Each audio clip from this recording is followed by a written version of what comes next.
পদ্মা বহুমুখী সেতু প্রকল্প শেষ হচ্ছে আজ। এ বিষয়ে বিস্তারিত জানাতে মুন্সিগঞ্জের মাওয়া থেকে যুক্ত হচ্ছেন রিপোর্টার নাসির উদ্দিন উজ্জ্বল।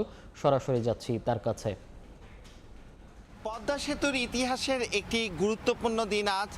যেই পদ্মা সেতু ঘিরে দেশে বিদেশে এত আলোচনার ঝড় ছিল এবং যেই প্রকল্প ঘিরে বাঙালি জাতির আবেগ জড়িয়েছিল, সেই প্রকল্পটি কিন্তু আজই শেষ হয়ে যাচ্ছে এবং এই প্রকল্পটি শেষ হওয়াকে কেন্দ্র করে কিন্তু নানা রকম পরিবেশ বিরাজ করছে।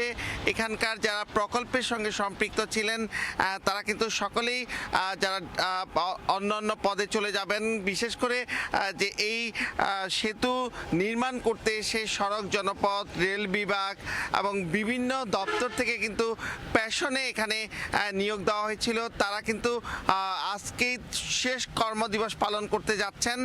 একই সঙ্গে প্রায় ৬২ কর্মী যারা এই প্রকল্পে সরাসরি নিয়োগ পেয়েছিলেন তারা কিন্তু আজকে থেকে এই তাদের চাকরি শেষ হতে যাচ্ছে। তবে এই পদ্মা সেতুর যে মেইনটেনেন্সের জন্য একটি কোম্পানি করবার প্রক্রিয়া রয়েছে, সেখানে যদি তাদেরকে সেই কোম্পানিটি চালু হয় সেখানে তাদের যোগদানের একটি সম্ভাবনা রয়েছে।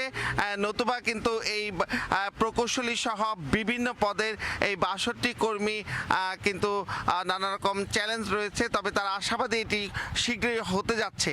এছাড়া কিন্তু এই প্রকল্পটি সফলভাবে শেষ হওয়ার কারণে এই পদ্মা সেতুর স্বপ্নদ্রষ্টা প্রধানমন্ত্রী শেখ হাসিনা তিনি কিন্তু এই মাওয়া প্রান্তে, যে প্রান্ত থেকে এই সেতুর উদ্বোধন করেছিলেন ২০২২ সালের ২৫ জুন, সেখানে কিন্তু সুধীর সমাবেশ ডেকেছেন এবং ৫ জুলাই কিন্তু তিনি এই অনুষ্ঠানে যোগ দিবেন। সেইটি নিয়েও কিন্তু এখানে নানা রকম প্রস্তুতি চলছে।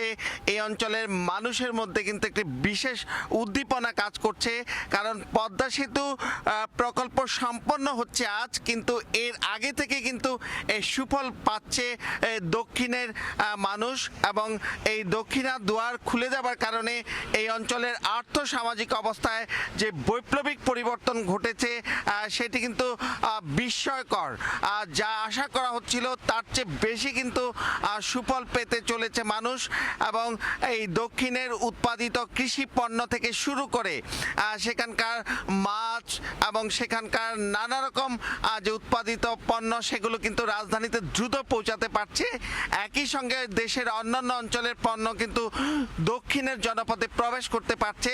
সে কারণে কিন্তু একটি ব্যবসায়িকভাবে যে একটা ভারসাম্য তৈরি হয়েছে এবং ওই অঞ্চলের মানুষের দীর্ঘদিনের যে চ্যালেঞ্জ সেগুলো যে ওভারকাম করে তারা এগিয়ে যাচ্ছে। অনেকে কিন্তু সেই অঞ্চল থেকে ঢাকায় এসে পড়াশোনা, চিকিৎসা সব দিকে কিন্তু তারা সুফল পেতে শুরু করেছে।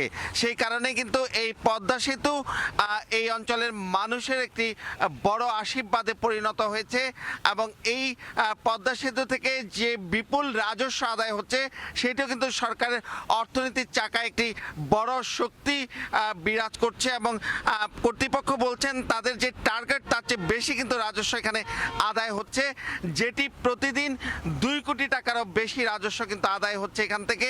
একই সঙ্গে পদ্মা সেতু শুধু যোগাযোগ ব্যবস্থা সড়ক পথে নয়, রেল পথেও কিন্তু দুয়ার খুলে দিয়েছে। সেই কারণে কিন্তু ট্রান্স এশিয়া নেটওয়ার্কের সঙ্গে যুক্ত হতে যাচ্ছে পদ্মা সেতু এবং যেটি আগামী ২-১ মাসের মধ্যেই যে কাজ সম্পন্ন হচ্ছে ভাঙা থেকে যশোরের রূপদিয়া পর্যন্ত নতুন ট্রেন লাইন, এতে কিন্তু যশোর থেকে রাজধানী ঢাকার ট্রেন পথে অন্তত ১৯৫ কিলোমিটার দ্রুত কমে যাবে।